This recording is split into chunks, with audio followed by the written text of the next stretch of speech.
I got stuff for you. Holy moly. I need to get some snakes and release them around my house. But they love eating people. They love eating kids. These guys are the scientists of the supernatural, lecturers leaving lessons for inquiring laymen.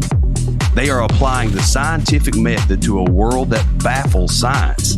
They are the cryptids of the corn.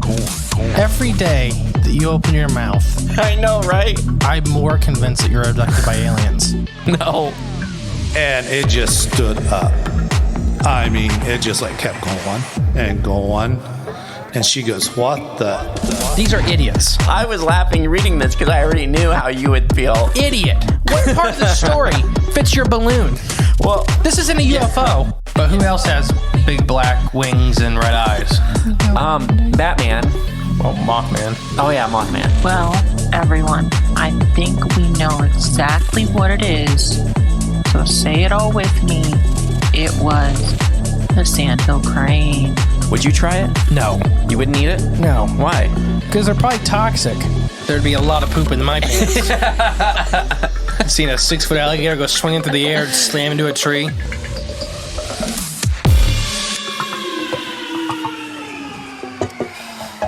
Welcome back to Cryptids of the Corn podcast. I am the great and powerful Mr. E. And I'm J Clone 6 for Season 6. Woo! Cryptids of the Corn Season 6 starts now. Welcome. Welcome back to Season 6. Hopefully you enjoyed the season break. With some Patreon episodes we released. Yeah. They picked too. Oh. They voted. I know. Time travel, right? Yeah. It's crazy. No, Season 6. So I have a whole list of things. You all know the topic because you read the title before you got into here. But it's the Grootslang. The Grootslang. Which Mike from Cryptid HQ, this is one of his favorite cryptids. Oh, it is? He's been asking us to do a Grootslang episode forever. Well, here you go, Mike. And it's one of those that's, it's besides maybe Mokele and Bembe, probably one of the other best-known African ones in other parts of the world. Okay. Not just Africa. Right, that's what I mean. Like, we know most people in the cryptid sphere in the U.S. knows what the Grootslang is, roughly. They know what Mokele and Bembe is. Definitely, yeah. So that's kind of like the internationally, recognizable names for the world Right. from African folklore. It's like their Loch Ness, almost. Like their Nessie. Essentially, it is one. It's big name, internationally known. So before we get to the Grootslang, we have a lot of fun front of the house stuff. For all you people that, like the three of you that complain about this, I'm sorry, but there's going to be a lot because it's the start of Season 6. Yeah, it's new season. We got to get it out. The first thing we would like to say is thank you. Yeah, big thanks. And I just know seriously that we've come a long way, and it's been such a fun ride, and we still got a long time to go. But It's been a wild ride.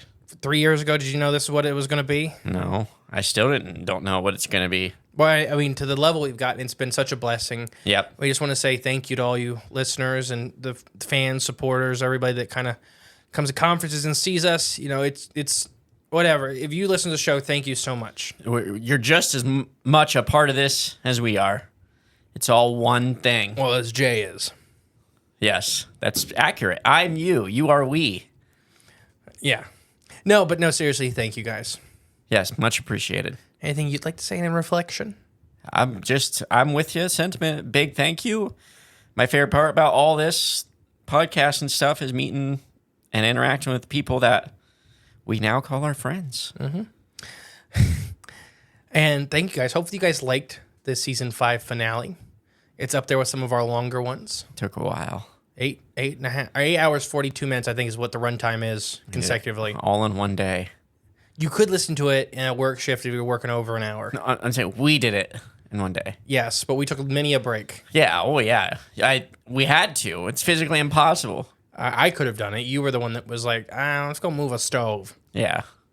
No, so, yeah. I hope you guys liked it. We had a lot of fun doing it. It was definitely, all of the season finales definitely have a different flavor. And that one was like many rapid fire of many like little known cryptids and the cannibal dude that really maybe wasn't a cannibal and all kinds of fun stuff. Yeah. That's one that, The Row. He's seen The Row. If you haven't listened to Season 5, I highly recommend doing that first. Not as good as Season 4. Or Season 5 finale. Sorry. That was a joke. Oh. I said not as good as season 4. Why? Well, because me and Emily were in the hospital for a good chunk of season 5. Oh, that's true. Yeah. It was still good. There's like a quarter of those episodes are recorded in Ronald McDonald House's lobby. Yep. Or in an airport. Or in an airport. All right. Let's get to some reviews. From Crazy Goose Girl 04, which she's on the YouTube all the time. I love the topics and in-depth they go to them. I generally enjoy the banter and off-topic conversations. It makes me feel like a natural conversation, like it's not scripted pieces. Feels like I'm just sitting with friends. Thank you. That's what it is. Yeah, thank you. Script. There is just the info script, and that is pretty much it. C. Trumbly, 14, says the title is Alien Face. Like, that's the emoji. Oh, okay. And I love learning about new cryptids. 5 stars. Simple. Thank you. If you guys leave a 5-star review, we'll read them on the show. Absolutely. New Patreon members. Caitlin Thomas.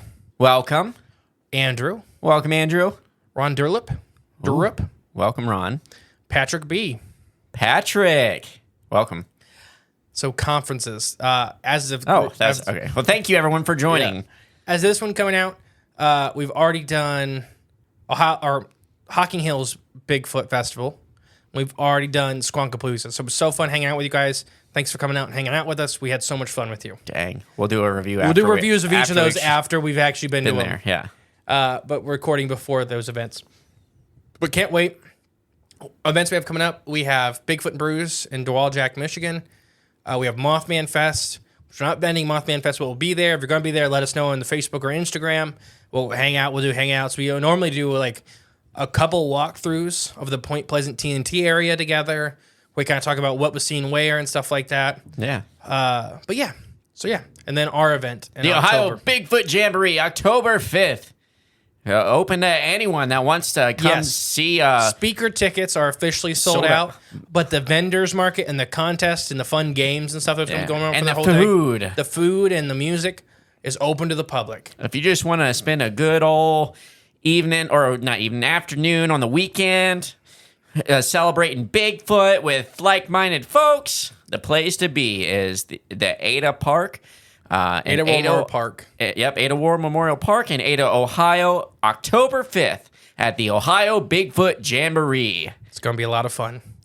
All right, my last little piece of information before we get rocking and rolling here is T-shirt winners from the T-shirt contest we did. We never really announced them on the show with how we were block recording and stuff like that. Yeah. So I just want to announce it. Michael Thompson.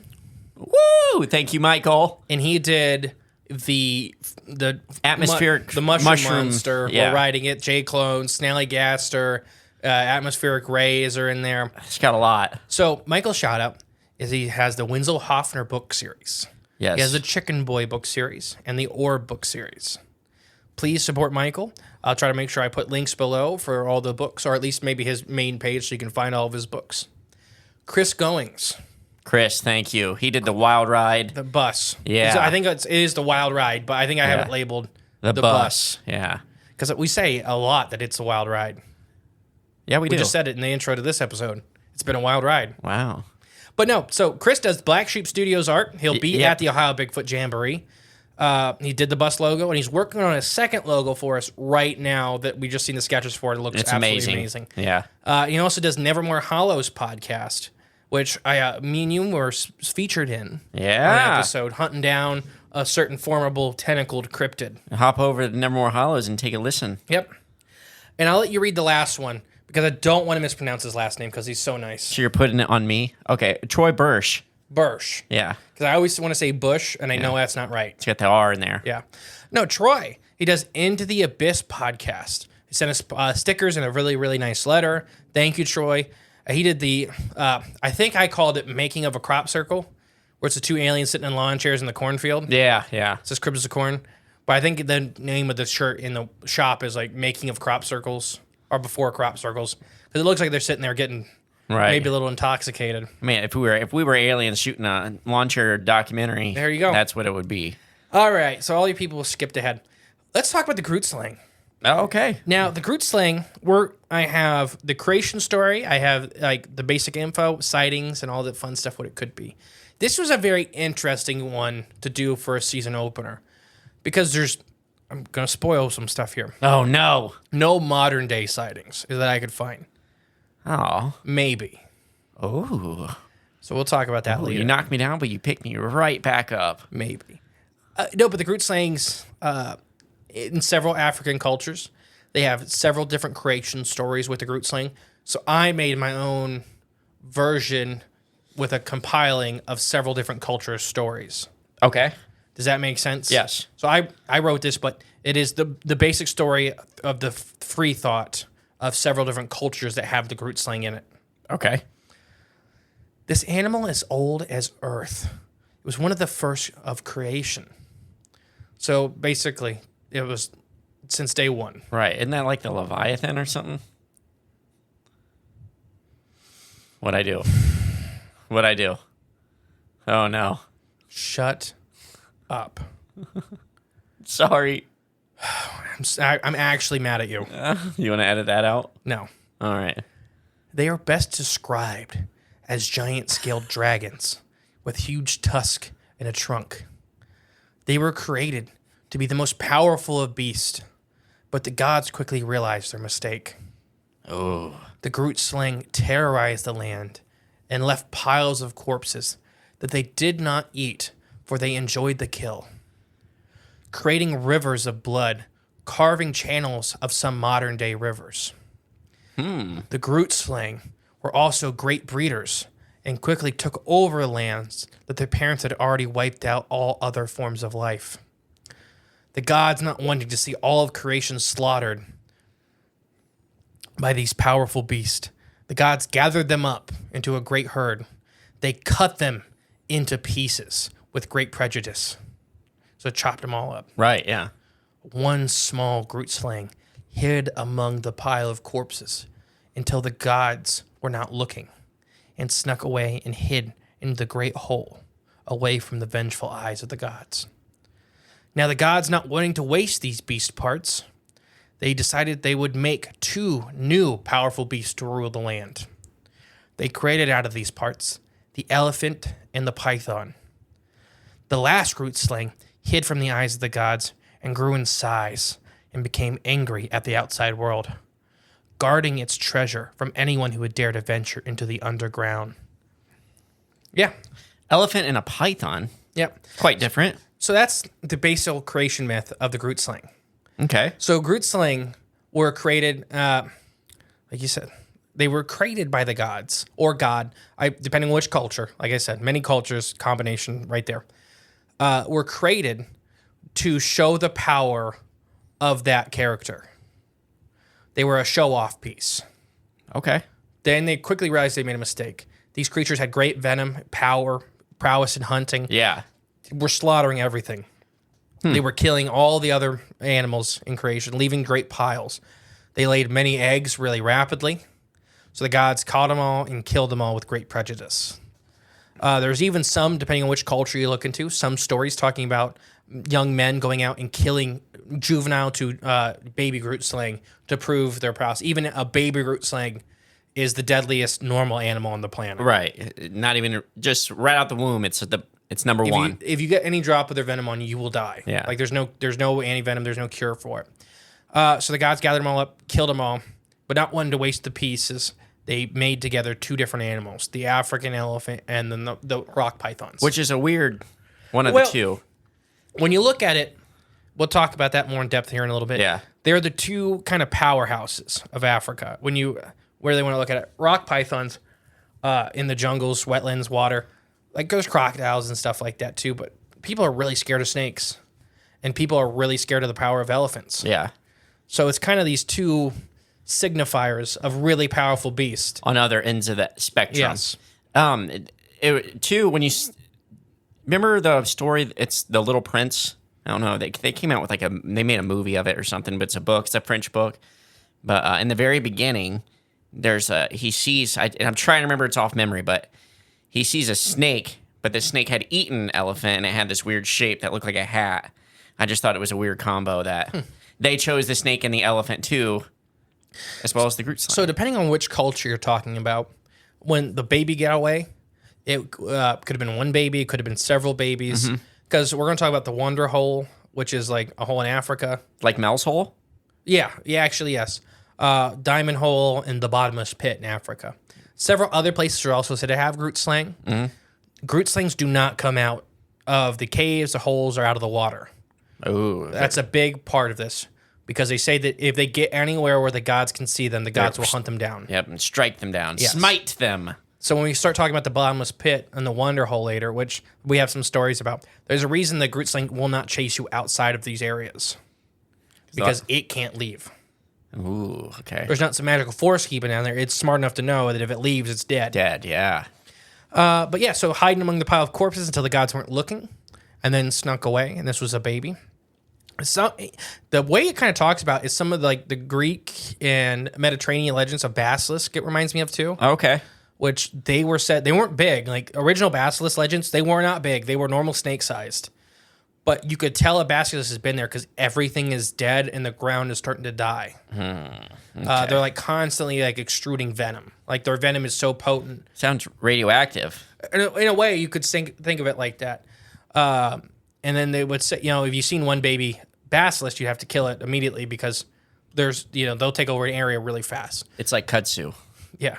So the Grootslang is a very similar legend, except they're humongous. Okay.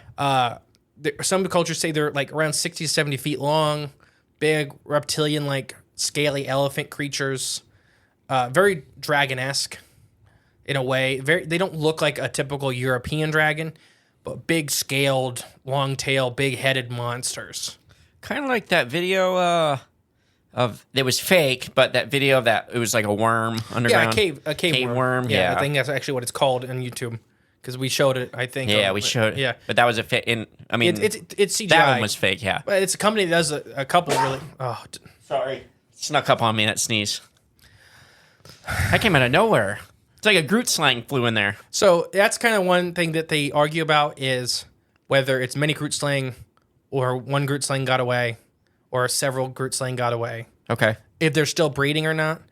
Most cultures agree that no, it's whatever got away from the original because they can't get to each other to breed even if there are multiple ones. Because they're all underground. Yeah, so that's why they're humongous, is they've been growing since creation. Okay. And they get really angry. They're angry that they're trapped. They're angry at the gods for killing off their kind.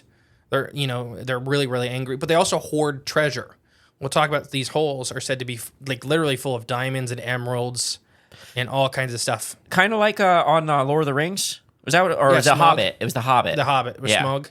Yeah, the dragon that guarded the. Yeah. Okay. And that's a European dragon legend thing as well. Yeah. And even some Indo-Pacific and Chinese legends of their versions of dragons are also said to hoard treasures. They don't have to be necessarily gold. Gold, right. But it's whatever the culture, I guess, views as a treasure. Huh. I wonder if that's just like because that's a worldwide almost phenomena. It is. No, it's but I wonder, deep part of, if you want to say this is a dragon, a deep part of dragon lore. Yeah. Is something with that, whatever humans deem valuable. And for the Grootslang's aspect, they go more into why the Grootslang hates people. It's because people were kind of the thing to take over after the Grootslang. Okay. So the gods wiped out all the Grootslang because they were taking over the earth. Then people went ahead and took over the earth. So the Grootslang's like Nephilim. Yeah. Same difference. Very hateful. Yes. Towards because they were the ones like, this is ours, and then God made man. Yeah. So very hateful towards people. Okay.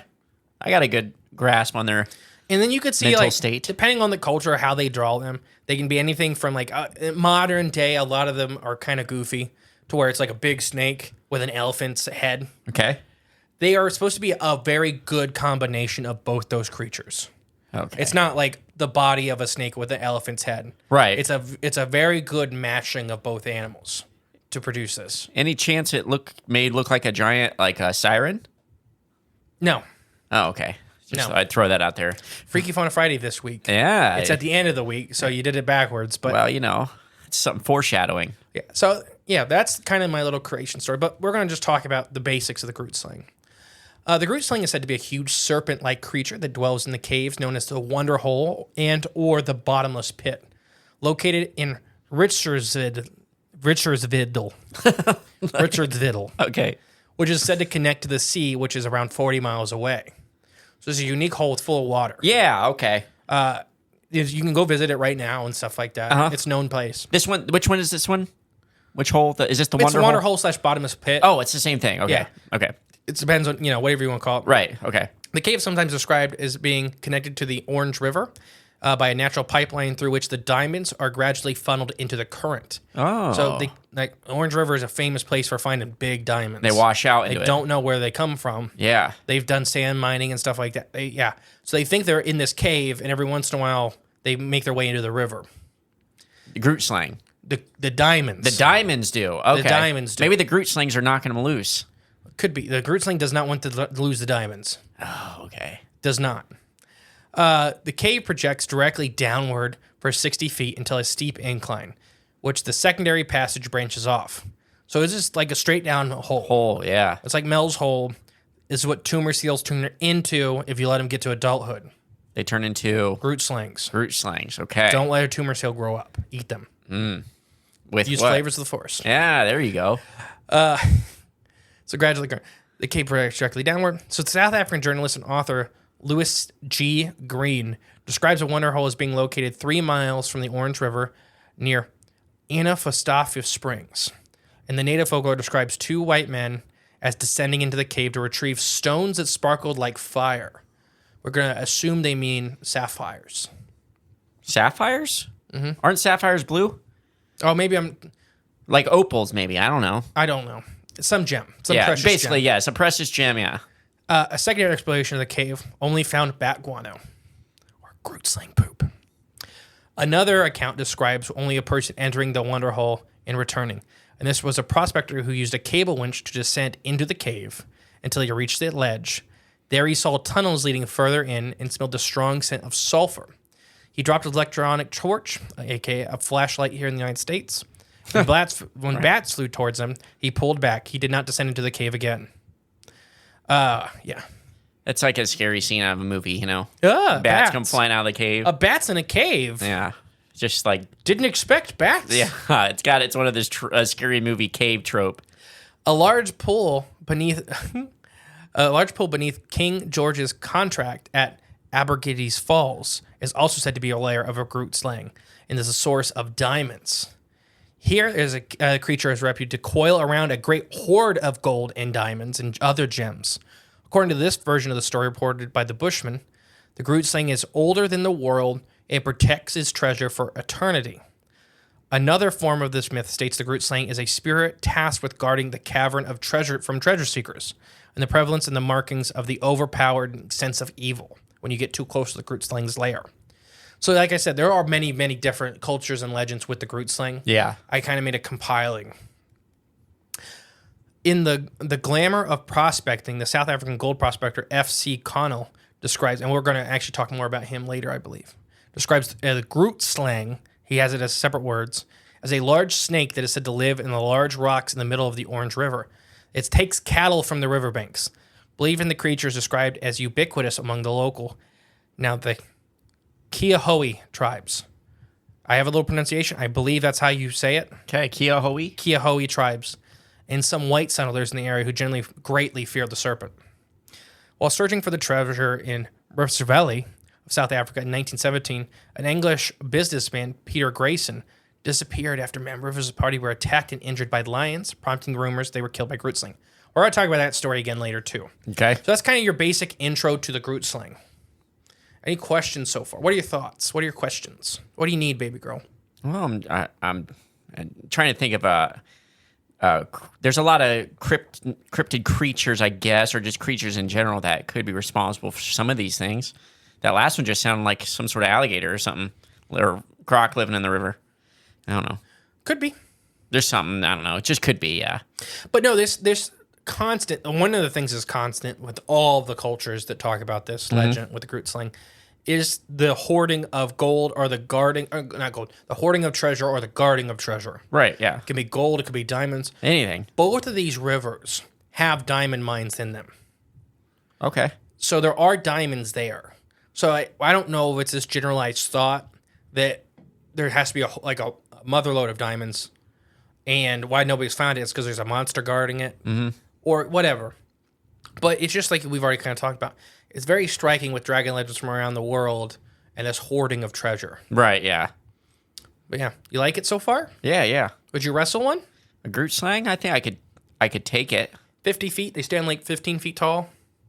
Yeah, just one good swift punch from me, though. Yeah. It's like you kicking a Dover demon. So we're actually going to take our ad break a little early because we're about to come back into sightings. Are you excited? I'm excited for sightings. You know, in tribute of the Wonder Hole, let's listen about Mel's Hole. Hey, we're down here at Mel's Hole, and Justin? Justin? Where'd you go? Help! I'm falling down the hole! You fell down Mel's Hole? Yes, I keep falling. And I think I'm going to be falling for a really, really long time. Oh, no. How long till you have enough time for me to get a rescue crew? I think I do, but I'm really hungry, and I found a dead tumor seal as I was falling. But it looks absolutely disgusting. Do you have anything to help? I think I have just the thing. Here, let me toss down a couple of bottles of Flavors of the Forest, Bigfoot breath. Really, really chuck them so they catch up.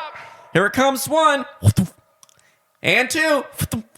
Well, I guess I'm going to have to eat this tumor seal now with Flavors of the Forest. Where could other people get this amazing product to cook their own tumor seal? You can get this wonderful, amazing, tasty product at flavorsforest.com/corn. Add it to anything and it will make your food taste delicious.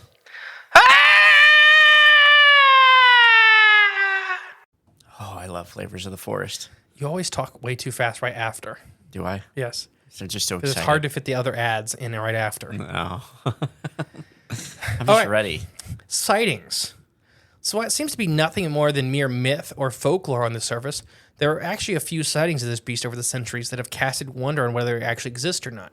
So this is definitely first when you hear about it, seems very either folklore-ish or, mythish, whatever you want to say. Okay. People have seen this thing. Okay. So I couldn't. When we talk about modern day stuff, it's very hard to decide. You've heard in the dinosaur episode from the finale, there's a lot of African cryptids, tons and tons of them. Like we talked about with some of those, is that the name may change Depending on the region. but it's very, very similar things across, big fans of Africa. And Africa is a humongous continent. Right. With tons and tons of different cultures, tons and tons of different peoples. So it's very hard to kind of really decipher what's a Grootslang and what's something else that may be similar. Kind of like the bunyip. Like the bunyip in Australia. Yeah. But when we talked about the African, the elephant killer in Africa in the season finale. Right, yep. That carried across. There was other cryptids in the southern part of the continent that matched the same description. Right, yeah. So even just, so there's some of that with this. Okay.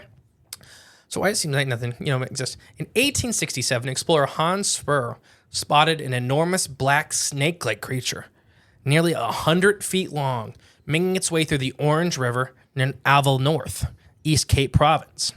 There was another account from 1899 in which a merchant named G.A. Kenner was crossing the Orange River near Uppington Town, near North Cape Province, when an 8 to 10 foot head of a gigantic serpent-like beast crashed up from underneath the waves near the boat. Yeah, that's not good. First, he thought it was before I could do it, he thought it was a hippo coming at the boat because you kind of seen it moving towards him. But it was just the head. The head was the size of a hippo. Right, yeah. Just the head. Just the head. Yeah, it's pretty big. Yeah, so very, very big head. Yeah. Hippo-sized. Hippo-sized head. Some very interesting sightings were made by South African adventurer and prospector Lieutenant Fred C. Cornell. Couldn't say the name. There you go. You got it out, though. Who had the first experience in the bush with a monster in 1910 during an expedition to Aberbelisville in North Cape Province. On the occasion, an American explorer named Kamer came back to camp in a terrified panic, claimed to have seen a serpent lift itself 12 feet out of the water and began to bathing in a nearby pool. So before I continue, the serpent word is, like we've talked about in this show many a time, does not necessarily mean snake. Right. In Europe, dragons are serpents. Right. They don't look like snakes. They're reptilian-esque. So I just want to make that very clear, is that I think some people in modern day are confusing the word serpent with snake. Right. Serpent is reptilian beast. Reptilian, what would you say, long, slender beast?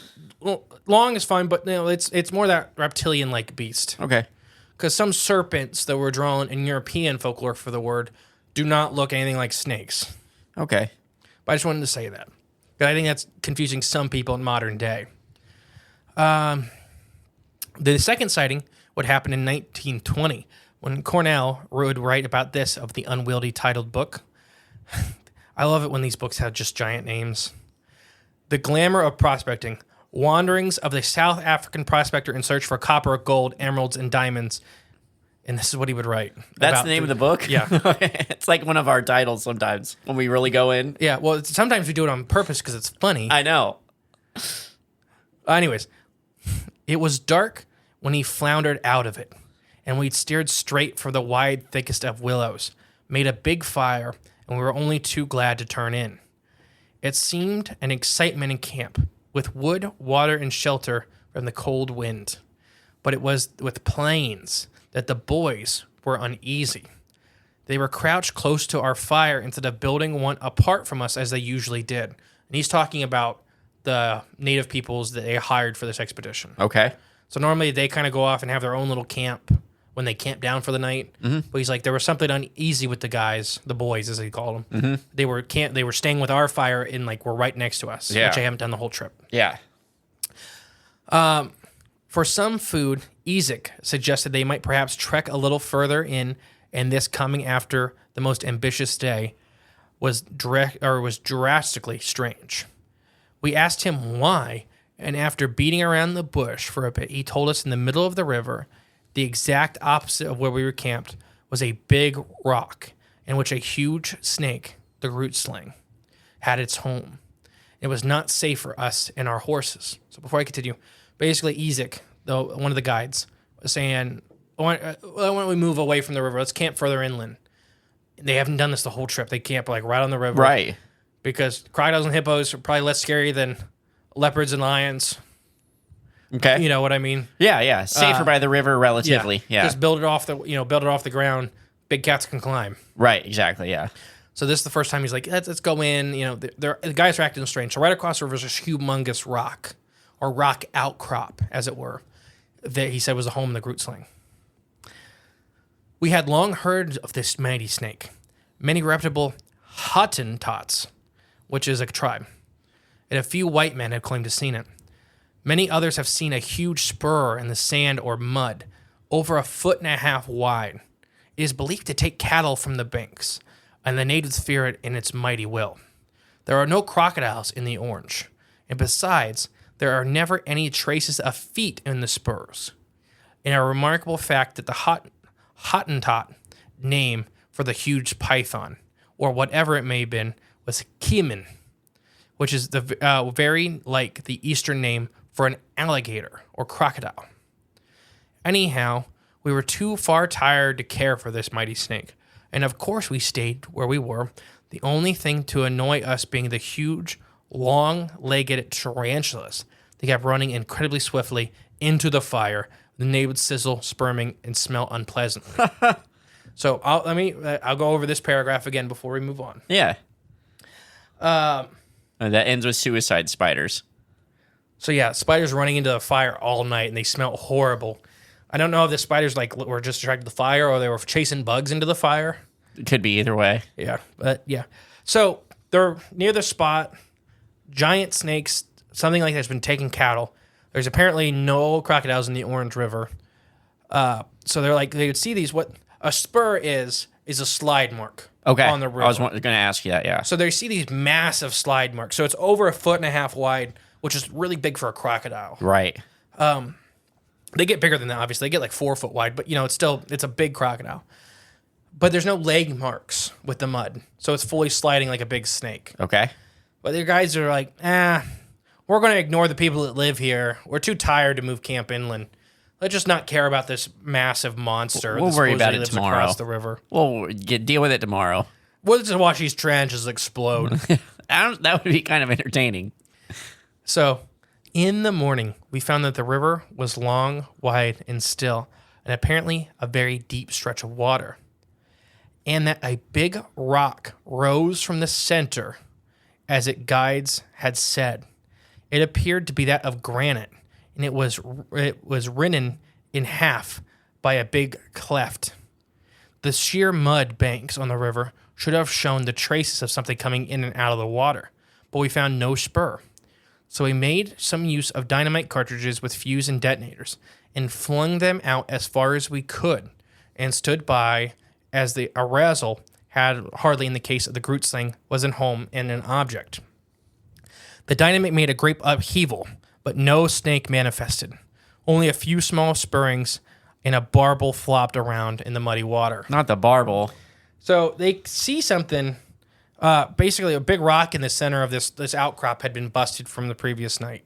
Like split in half, Yeah. right? Yeah. And you could see mud on it, like a big monster had gone over it. Okay. So they're like, oh, the Grootslang's living down there. We have dynamite. Let's throw dynamite down Let's there. throw some dynamite down there. Yeah.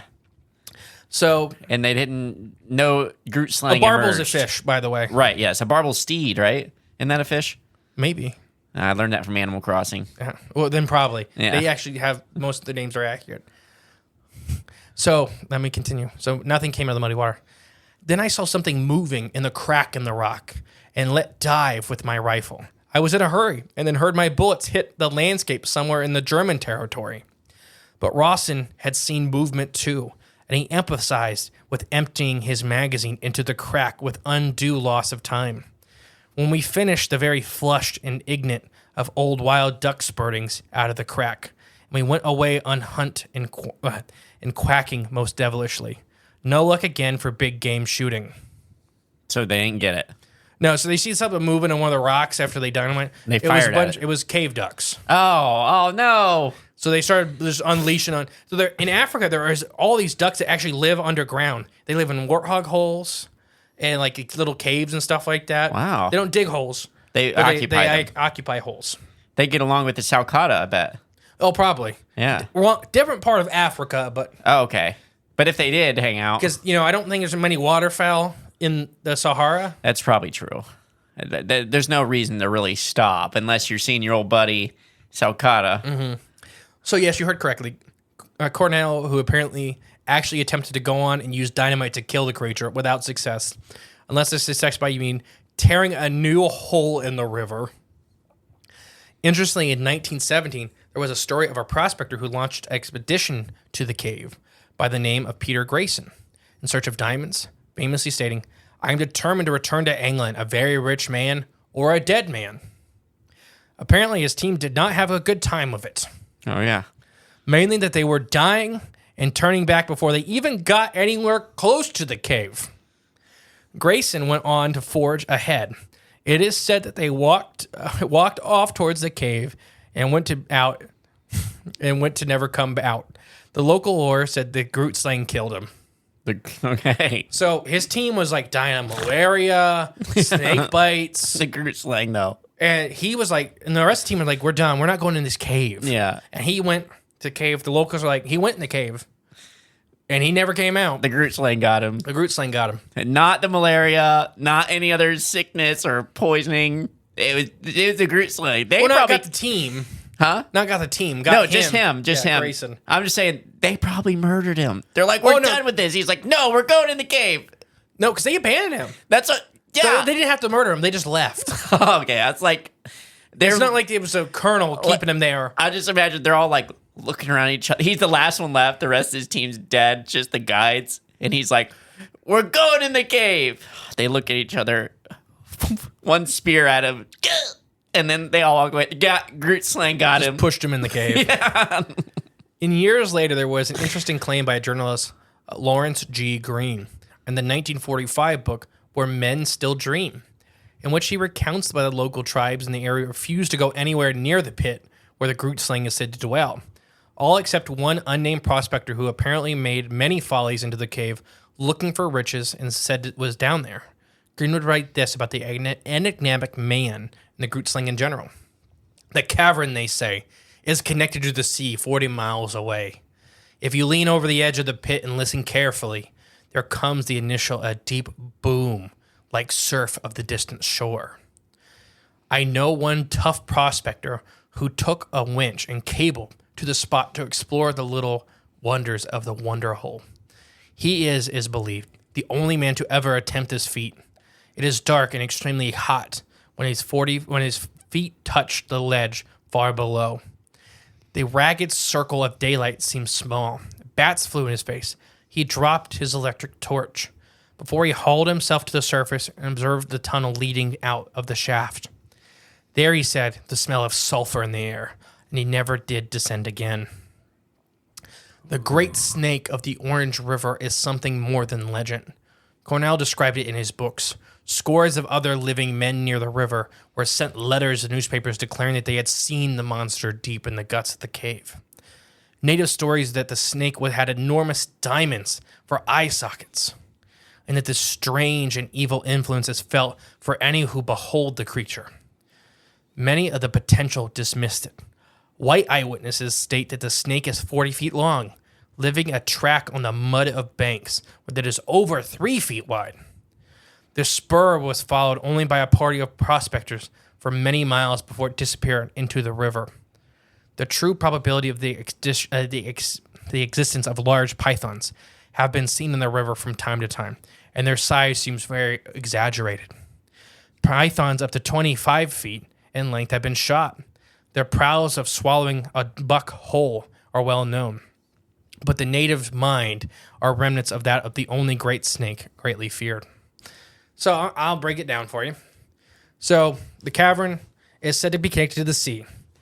As far as I could find, I couldn't really find anybody doing an actual test on Confirming it. if it's salt water or whatever. There's multiple of those around. Like there's that one around.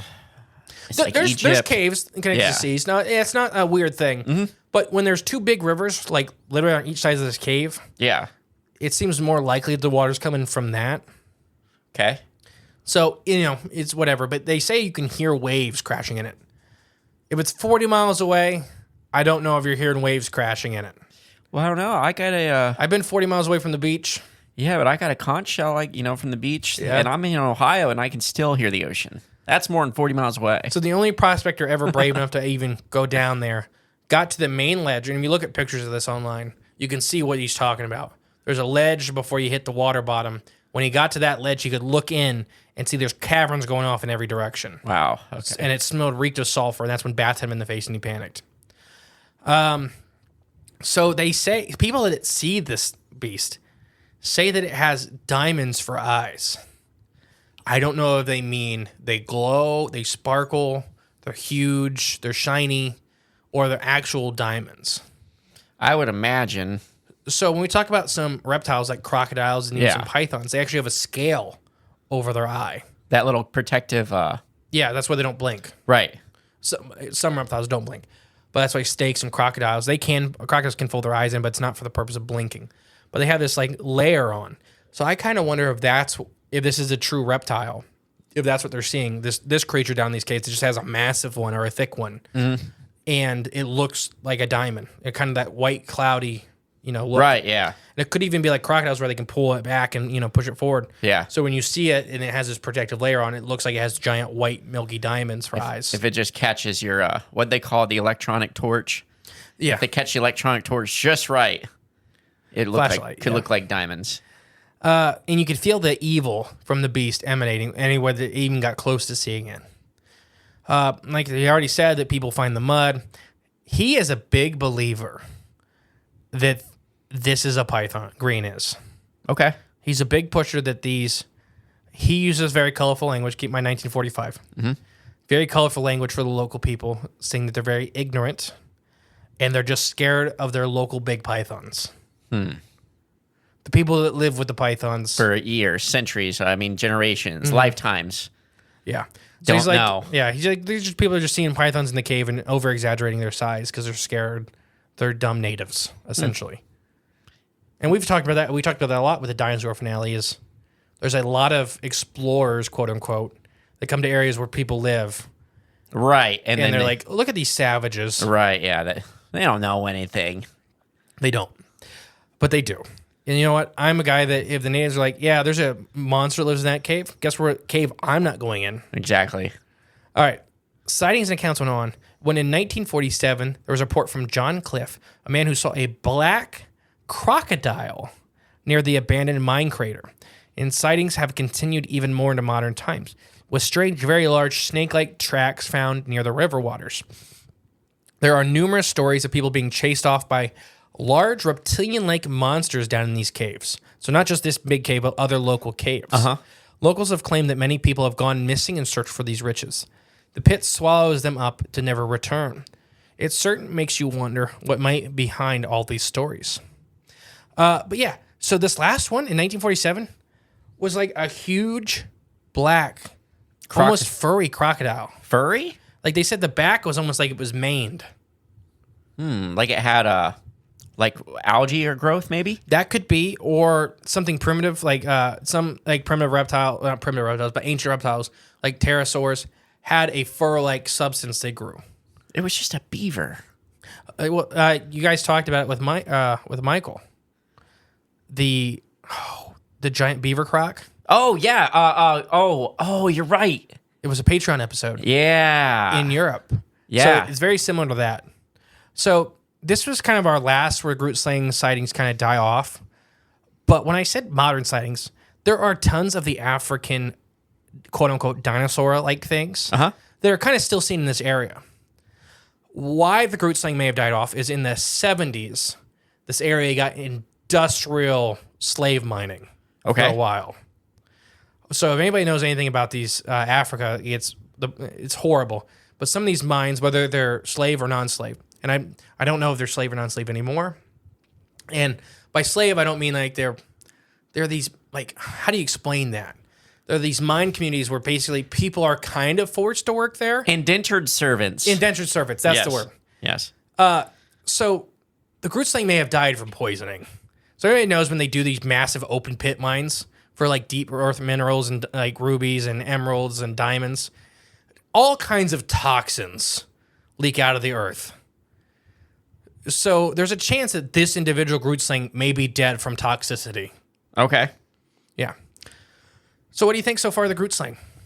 Well, it's got that fine balance of could be based in, reality, like an actual creature, and folklore of like warning of the dangers of, areas like this, it's kind of got a little bit of both, but that furry black crocodile, so then you got your stories from like a lot of these are the white white explorers that quote unquote, that know better than the natives, and then you got your natives. Listen, everybody at home, if the natives are telling you something that lives there, it lives there. Right? Yeah. They live there. They know what a python. Anyways, and they know how to deal with it because they still live there. They're still alive. Yeah. No, so ready to get to what the Grootslang could be? Sure. You sure? I think I so. have a lot for this one. Okay. Let's start with the basic. The one Green proposed. Okay. That the natives are just seeing giant snakes. Okay.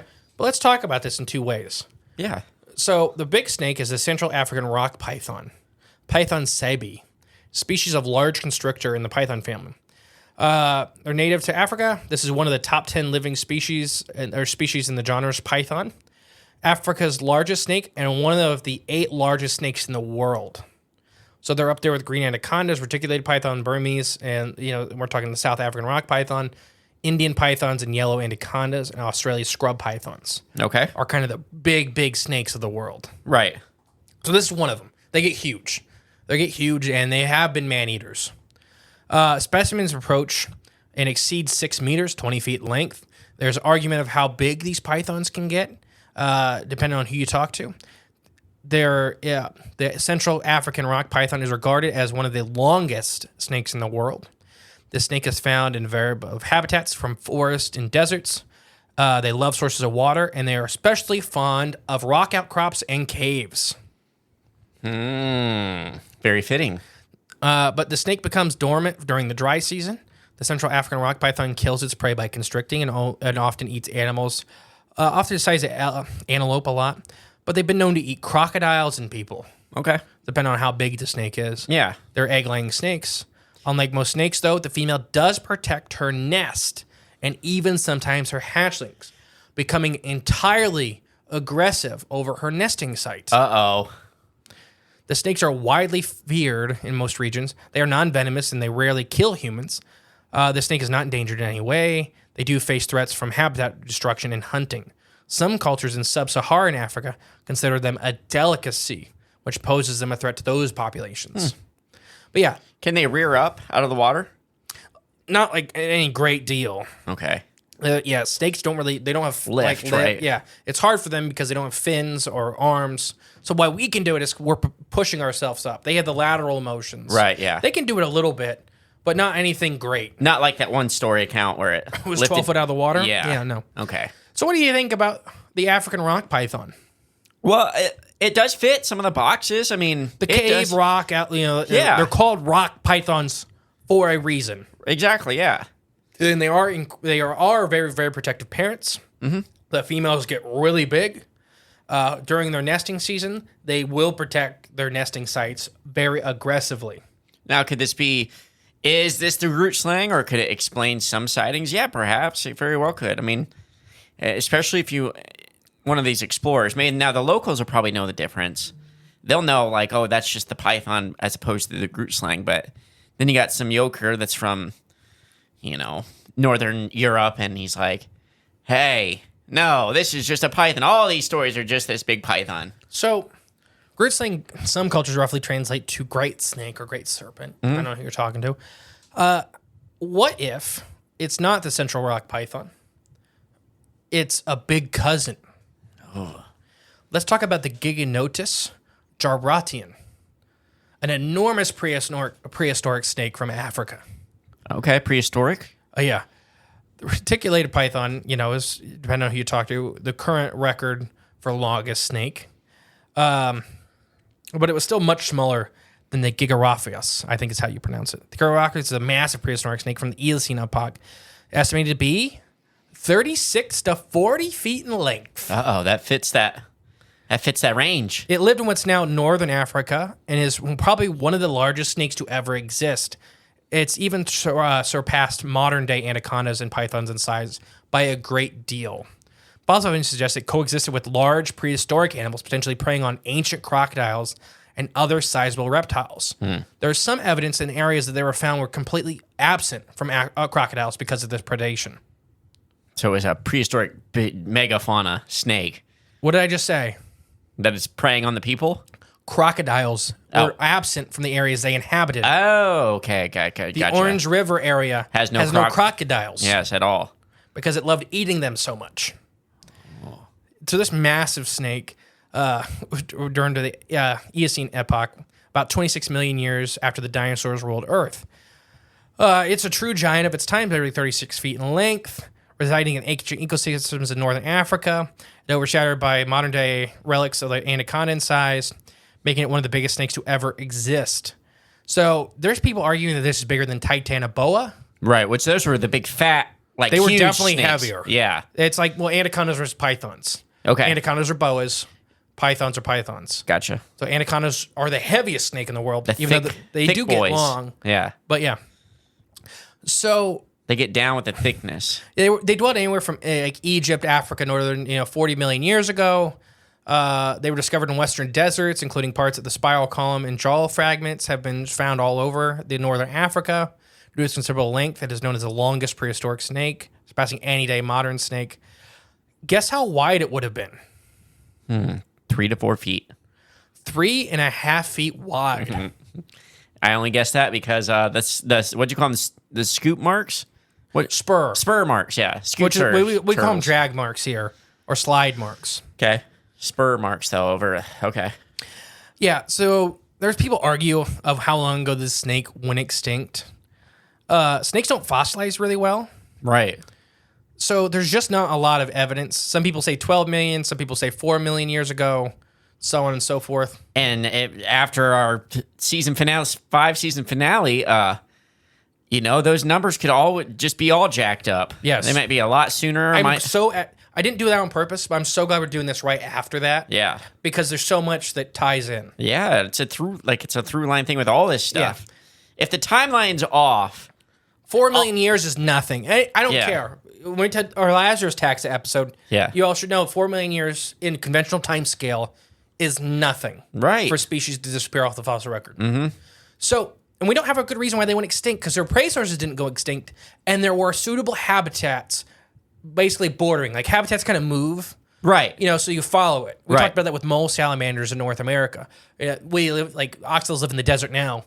The mole salamanders didn't go extinct that were living there. They just moved with To the there. temperate areas. Right. Well, it was temperate there for a while. Right. And then they just kept following the temperate line. Until it was So that's what these guys should have done that. Their prey sources didn't disappear. right. Yeah. Anyways, interesting thing. What do you think? Could it be? What is your percentage for a rock python? That was the first one. Yeah. I don't know. I mean, it could be a small sliver, Okay. about 4. Okay. Gigotherius. No, the I like snake. this. I like this idea. It's a good one. This could be one of the last populations. yeah. If they're like supersized rock pythons, for example, they may love cave life. Right. They yeah. may be and it just great. Never come out. Maybe it's connected to the rivers. Oh, they got abundant food source forever. Anacondas. We look at supersized snakes today. Anacondas are almost fully aquatic adults. Uh-huh. They can go on land, but they're much more comfortable in the water because it supports their body weight. The buoyancy. Yeah. So if let's say they're normal, the juveniles of these giant snakes look really a lot like rock pythons. Yeah. So people just think they're catching weird looking rock pythons. Right. Yeah. Juvenile up to 20 something feet long, you're still going to think it's a rock python. Right. Because they live there. Until you get this 6 to 8 foot tall head. That's So what if the mega adults are living in the river systems, not really coming onto land? like the underwater river Yes. systems, like where the two rivers, where They're living in the rivers and in the cave systems. within the rivers. Yes. The underground rivers. I think this could be a big chunk of it. I think so too. I like this one because it fits all the measurements, all the tangible evidence we have. When I started doing the research, it's very close to what everybody was describing. Yeah. But it also speaks to locals because locals know it's not a rock python. Right. Yeah. They know their You differences. can be like, no, we know what a rock python is, bud. It's different. That's not a rock python. right. Yeah. Now- I always want to jump into like the Daryl voice when he imitates other people. Oh. This is a rock python. I don't know. All right. So let's talk about the next thing I kind of have for you is a warning of dangerous snakes that like to live in rocks in caves. Africa's full of some of the most deadliest snakes in the world. And this could be what we kind of talked about, stories to keep kids away from these areas these like to hang out. There's actually snakes with horns in Africa. So this is a snake with tusk coming out of its face. Yeah. But what if it's kind of an analogy for these snakes with horns? We're going to talk about two. We have literal horned vipers or tusked vipers in Okay. Africa, and the gaboon viper, Oh, okay. which is a really big, fat slug snake. I think we've Oh, I talked love about gaboon this. vipers. They're Yeah. one of the prettiest snakes on the planet. They have like crocheted patterns with multiple colors on their back. Very deadly, not aggressive. Okay. Don't mess with me. Don't step on me. Yeah. They don't rattle. They're not rattlesnakes. The gaboon viper is the largest viper in Africa by a long shot. The coloration and broad head, which mimics that of fallen leaves, camouflage it among leaf litter and forest and rocky habitats perfectly. They're invisible. Right. It's when you see them in captivity because they're gorgeous. And then you put them in like gray leaves and they disappear. Really? You're like, they have blue, red, yellow, and green on them. Yeah. And you're like, where does it go? Yeah. But somehow it does. It blends right in. These are snakes are known to have a very calm nature and extremely rare to bite humans unless very pressed. The gaboon viper's coloration and combination of its light and dark colors, pinks, purples, greens, and diamond-shaped stripes along its back. The light and dark lines radiate among the small of its eyes. They have such a complex pattern, it confuses animals' eyes. So the animal's eyes just choose not to take in the information. It's too much. It's like the standing out so much you're hidden. Yeah. It's like a mind hack. It is. It's a mind hack. Yeah. And these snakes they're very, they're potent venom. Very, very docile. Yeah. Yeah, as far as venomous snake keepers in the U.S., this is a fan favorite because they're huge. And they don't. They're very docile for venomous snakes. Non-threatening. For snakes in general. Yeah. They're big, slow animals. Kinda. They're not slow. I take that back. They look slow. Oh, okay. Gaboon vipers are the largest viper in Africa, weighing more than 45 pounds, reaching lengths of well over 6 feet. The largest individual's head was 6 inches across. That's pretty big for a snake. It's about the length of your hand across. Right, yeah. These are, venomous. These vipers live in rainforest, wetlands of Central Africa to Western Africa. They are terrestrial and can be found anywhere on the forest floor and rock outcrops. Gaboon vipers live up to 20 years old. They mostly are eating medium-sized mammals and birds. So, the cool fact, so here's your freaky fauna fact. They have the fastest strike of any snake on the planet. Wow. I've seen mixed numbers, so I can give you a couple of numbers. I don't know the accuracy, and these are both accredited institutions that kind of push these numbers. Mm-hmm. The biggest number I found was about 240 miles an hour. What? Most of the time when they strike, people don't see it. Yeah, that's pretty dang fast. So they look fat. It's muscle. Yeah. They are one big muscle. Ball of muscle. And these aren't like a slithery snake. They actually crawl. They look like a millipede worm? walking. Okay. So they have their bottom scales that are real muscular, but they just scoot them each individually. They don't slither. So when you see them going, they're really fun to watch. They look like such a goofy, colorful snake, but they have these 2 big horns coming off their face. Interesting. So these are tusk snakes. Yeah. So the idea behind this is they make the Grootslang. We've talked about it in the show. Folklore often takes a real life danger, Right. like these venomous snakes. But if you tell kids that it's a venomous snake, stay away from it, what are they going to do? They're going to go play with that snake. Oh, yeah. You gotta You touch make it. the big river monster. And it could be also a warning against the dangers of caves and the dangers of big rivers. Right. In general. So you make this collaboration monster to keep kids specifically away from these areas. Mm-hmm. I mean, if you look at the Wonder Hole, it is straight down. And it's a shaft that if you fall in, you're dead. I was going to say, I have to imagine there's got to be like currents kind of under there too. If there's water flow or You're anything. hitting rocks the whole way down. Yeah. By the time you get to the bottom, you've been dead a while. So I don't know. What do you think about this one? As far as being like The Grootslang. Oh, the snake? I think they could use it maybe as inspiration, maybe in some cases, but I don't think in general it's not nearly big enough to be like, unless it's like a baby Grootslang, like very, very But like baby. I said in folklore, they exaggerate and stuff. They make Yeah. a creature specifically. Right. And by the time it gets to modern day, everybody's forgotten that. Right, you know, right. that part. But I mean, if even some of these accounts are true, with her seeing the spur marks, Yeah. it just doesn't fit the Sure. mold. Yeah. This next one, I do not agree with. Okay.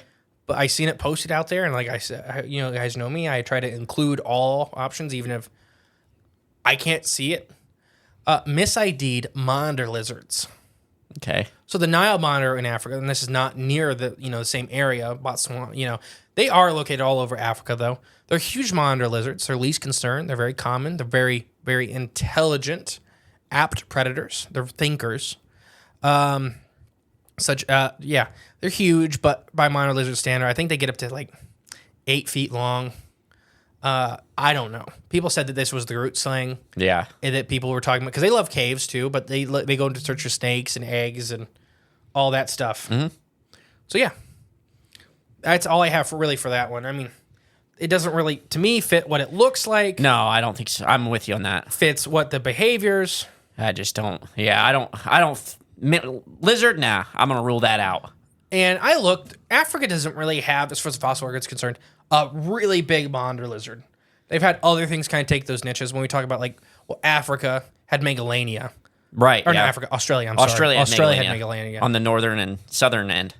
Everywhere, but they were in the outback too. They were. Oh, they were? Okay. Yeah, not as nice. They didn't go as often, but they were there. I think about recent sightings, I guess. Oh, you're talking about sightings? Yeah. I'm talking about when they just existed. Oh, the full on folk. Yeah, when they were there everywhere. Mm-hmm. Like they lived the whole continent. Right. Yeah. All right, my next one for you. Is this the one I ruined earlier? No, that's later. Okay. That does come up. Okay. No, elephants. Just elephants. Yeah.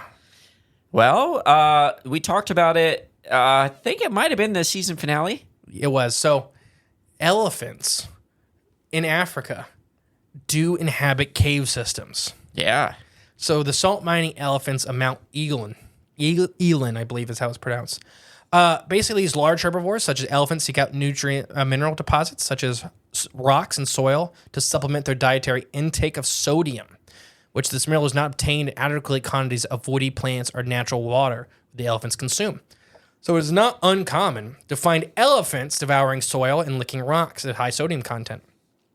A special place in Mount Elan, or whatever, National Park in the Kenya-Uganda border, elephants have taken to an activity of steeping further. They have learned to quarry sodium-rich rocks off of a 25 million year old extinct volcano. These elephants will go, it's just crazy to me. These caves are quite voluminous, obviously. They're up to 150 meters long, 60 meters wide in some of the rooms, and 10 meters high.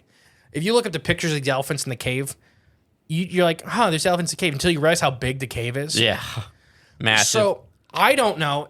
Why I put this in here is how these caves work is they're volcano calderas, essentially. Okay. They're sideways caves. Right. They're made from lava tubes and stuff like that. Okay. I had the thought that what if from the top of the Wonder Hole, somewhere, shape, or form, there is...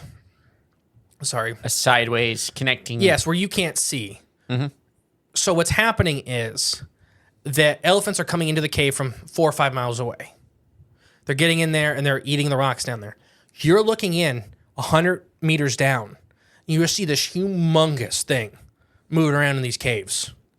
So from the outside looking in, you see the biggest land animal on the planet. Right. Down a in bunch of them. Down in a hole. You just see pieces of them from distance. Tusks. So I kind of wonder if that's what happens. And that kind of started to spur the legends of this. And that I don't know. It's a thought. Who knows? Anything could be possible. Right. Ness, what do you think of this one? Elephants in caves. Well, we know they're there. And this happens in Africa. Yeah, we know they're there. I mean, the only way to confirm or deny that one is mapping that cave system, see if it does connect. That would be interesting to know. Yeah. All right. Next one. Living dinosaurs. Bum, bum, bum.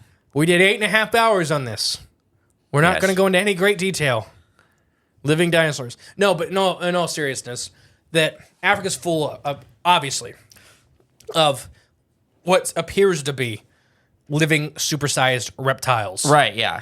Reptile-like creatures. I was just prehistoric, maybe, creatures. Yes. So what if this is a hang-on from even the dinosaurs? And this may be the tip of a massive cavern system, which we'll talk about in a little bit. But what if these are one of Africa's living dinosaurs? And I don't personally believe they're there anymore. I do believe the Grootslang was a real thing. I do think the mining and stuff in the area may have... Non-believer. Well, I believe they were real. You mean Elon Musk's, child slavery mines? Shh. Oh. His dad lives 12 miles away. Oh, okay. I really don't know. I should have looked. It's probably not far. I have no idea. Anyways, though, what if this could be a living dinosaur? That's always talked about. Africa's got a rich history of living dinosaur-like creatures everywhere. Well, you have a living dinosaur or living prehistoric creature. Yep. From that era, from that epoch. Yep. Next one is Casey Crave critters. Okay. That's a fun one. Hollow Earth creatures. I gotcha. This is one of the hollow Earth openings. We always talk about these hollow Earth openings, like literally being like pits into the hollow Earth. Right. The Wonder Hole is like a straight pit. Shaft right down to it. Yeah. So what if this is an opening to one of these areas? And some of them talk about, like, when Byrd, if you want to believe Admiral Byrd, crossed in, he said there were massive 100-foot-long elephant-like creatures. He said that? Yes. He's like they were like mammoths, but they're not mammoths. Wow. So this is 100-foot long, depending on who you talk to, elephant-like creatures living in this straight-down hole. He may have really went to Inner Earth and saw a Grootslang. Well, the Antarctic Grootslangs. Well, they're much more docile. They are. Friendly. Yeah. But no, so he talked about, like, seriously seeing these massive creatures, like, the second he got into flipped over.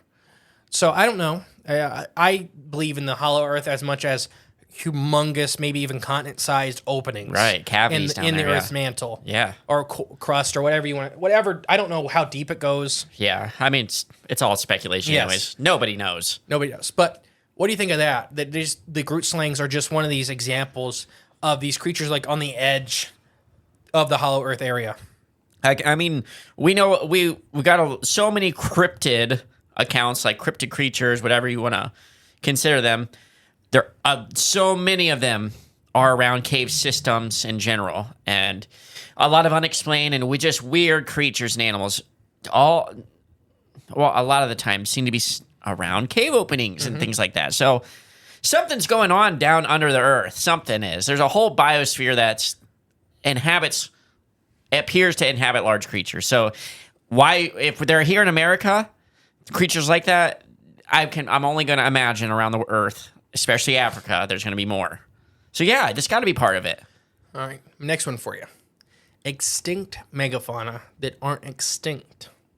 Yeah. Africa was home to a wide variety of supersized extinct fauna. Everything from stuff like paraceratheriums that we talked about with the Mokele and Bembe episode. Yeah. To all kinds of stuff from other giant prehistoric rhinos, elephants, hippo relatives. The place that still has many megafauna had many more megafauna. Right, yeah. So I'm going to talk to you about a giant snake elephant that used to live in Africa. Okay. The Platybelodon. Platybelodon. Yes. Let me look this It's thing called up. the flat spear elephant. Okay.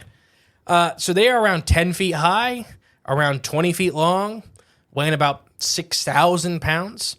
They were the globe-trotting elephant. Okay. So they were in Europe, Asia, and all over Africa. Oh, these are freaking weird looking. I highly suggest. So they don't have a true trunk. They have an elongated face like a giant bill. Almost like a hippo. They're called hippo elephants. Yeah, it's like this face, almost like a hippo, But it's flat like a duck bill. Yeah, but it still has the nose like a taper. Yes. So they travel all over the planet. Their ancestors are modern day elephants, but they walked alongside modern day elephants, mammoths, and mastodons for a really long time. Wow. The range of these hairy monsters took all over. The Platybelodons, these giant odd-looking elephants, lived in Asia, Africa, and Europe during the Middle Miocene epoch. This was about 15 million years. To most scientists agree they went extinct between 4 and 3 million years ago. Wow. It's like we already talked about with the giant snake, not that long ago. Yeah. Known for its super elongated jaw, which ended in two tusk-like incisors that were sharp as shovels. These animals literally translate to flat or sharp tooth. They first discovered in the 1920s. It remains a most endemic animal known from the Miocene epoch. These guys were everywhere. They dominated the planet. This is crazy. I've never heard of these before. Different theories are put forward to explain the functions of these weird tusks and other aspects of these giant elephants' life. They're huge too. Okay. I've seen some depictions, like some people don't put them as the right size. These were humongous animals. When you say humongous, are you saying bigger than modern day elephants or about the same size? Longer. About the same height, but much longer. But longer, okay. They weren't as heavy, depending on who you talk to. Okay. Once again, extinct animals, a lot of guesswork. Right, yeah. In the same large barrel-shaped torso, sturdy pillar-like legs, and robust body of modern pachyderms, the part is different is the overall structure of the skull and facial features. This basically, long story short, points to a much more aquatic lifestyle. Okay. They think the top, so this giant shovel-like bottom jaw. Yeah. They think instead of having a normal trunk, they had a giant flexible lid to that. Okay. So it was like one big flat wide trunk to cover it up. They think they were aggressively like digging into the ground. Probably using that thing to scoop or stir up things on the ground. They think they were aquatic, partially in some way, shape, or form. Yeah. That we don't know a lot about them. We figured they were very, very aggressive for Like their size hippos? class. Yeah. Yeah. But yeah, we don't know a lot about these guys. I put them in here because they're very, very odd looking. They are. I don't know. It's actually a Platybelodon that's living in the cave systems below. Yeah. But all the water. It's just more to highlight the weird animals that lived in Africa for an extended period of times. Like we talked about in the end of the season finale, the water rhinos of Africa were Yeah. literally giant armor-plated aquatic rhinos. Right. Man, yeah, I've never heard of these. I've never seen any. I'll try to post one on the Facebook page when this comes out. Their skulls are just highly known for being super aggressive, it seems like. Yeah. They have what seems to be other victims, other massive elephants of the time, getting murdered by these guys. okay.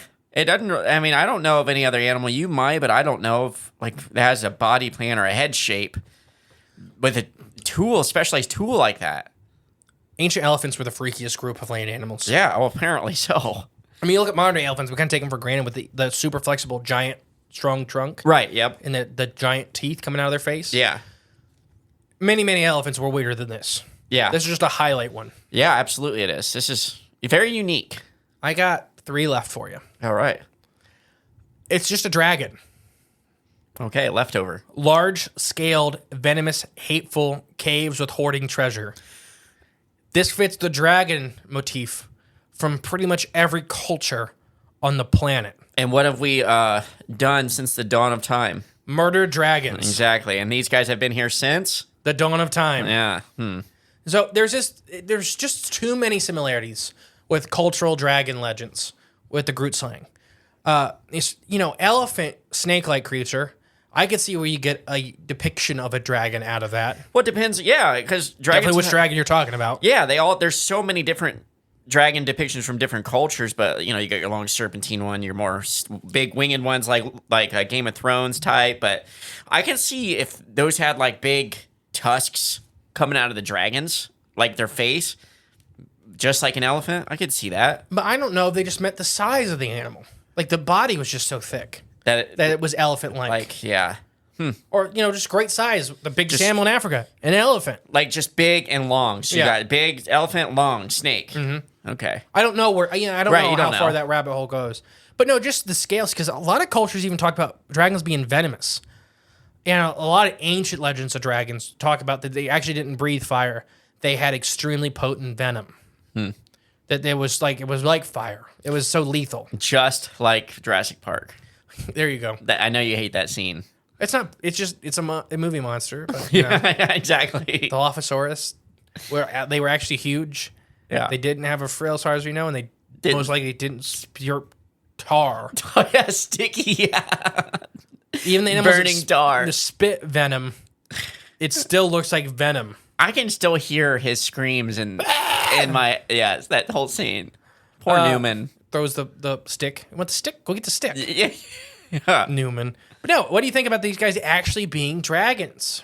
And that they lived in this area for an extended period of time. They either moved on or got wiped out. Well, I mean, we already covered pretty much all the similarities between them and dragons depictions. It lines up very much, and dragons are inherently kind of associated with being bad or evil, and they had nothing good to say about the Grootslang. All right. So it could be dragons. Could Yeah. be dragons. My second to last one, It's the one I ruined. the Leviathan. Yeah, the The Leviathan. cave is said to connect to the sea. This is seriously what the stories from the Bible with the Leviathan are said to be a creature that's just pure destruction. It was just Right. made to show man the power of God. Right. Yeah. And that's kind of the Grootslang basal legends. The origin story. Yeah. And this cave is supposed to be connected to the ocean. The Leviathan was supposed to be a giant crocodilian sea monster, super long, super aggressive, and it was supposed to spit fire, or it had smoke bellowing out of its nostrils. So it's kind of fire, venom, this death. And it's supposed to be really toxic. So I don't know. There's just this whole connection, especially because they say the cave's connected to the sea. Right. Yeah. You know. It's got the What if this is water connection the there, sleeping ground of the Leviathan? or it's just his last hold on Earth. It could be just where he sleeps. Okay. This giant cave, because it's supposed to be, if you take it biblically, there's a Leviathan. There are Right. not many Leviathans. Just one. There is a Leviathan, a behemoth, which is also said to be somewhere probably in Africa. What if they're all like all the holes around the Earth, or it's like Have a Leviathan. It's just, Or or just- it's it just- vacation home. He moves with the seasons. It's migrational. Could be. Yeah. No, I don't know. There is some connection with Leviathan. Hatefulness towards people. Right. Yeah. It just I thought of it in the beginning because of basically total destruction. Yeah, it Like the- definitely the Grootslang is that. And then they had to wipe it out, the gods, and quote unquote. All right, you're never gonna guess my last one. A giant turtle. No, Nope. It's crazy. Giant salamander. No. Dang it. All right. I'm out of guesses. It's just the Grootslang. It's its own thing. It's just what they describe it is what it looks like. It just lives in these holes, in these caves. It may have been an animal that lived in Africa that we don't have on the fossil record, which happens. Right. Yeah. More than it doesn't for everybody at home. It happens more than it doesn't that there's animals that aren't on the fossil record. Their fossil record is very, very incomplete. So what if this Grootslang is a primitive reptile or reptilian-like creature? You know, I don't know how far back it goes. There could be just a handful of them left. They could be extinct now. Right. And there's just a handful of them left in Africa in the turn of the 19th century. Mm-hmm. And this is one of them. Because when we talked about the living dinosaurs or dinosaur-like creatures, that there was a lot of them seen in the and early 1900s, and now they're mostly gone. Right. And it could be big game hunters just taking pot shots at them, and they go off somewhere and die. Mm-hmm. I don't know. I think that this could just be a Grootslang. Like, the Grootslang could just be its own thing, whether it is giant snake. The natives are right. Well, what they describe it, it's a big tusked ancient reptile that we just don't know about right now. It's an animal that still have a foothold here, may still be alive. Yeah. But we just have never seen it before or recorded it. So what one are you putting your money on? I like the leftover, that giant, what was the snake? I had not the rock snake. The Gigathropus? Yeah, that one. Something. I like that. That was a good one. That's a good fit. I like that idea, and I like the dragon one. Dragons are another good fit.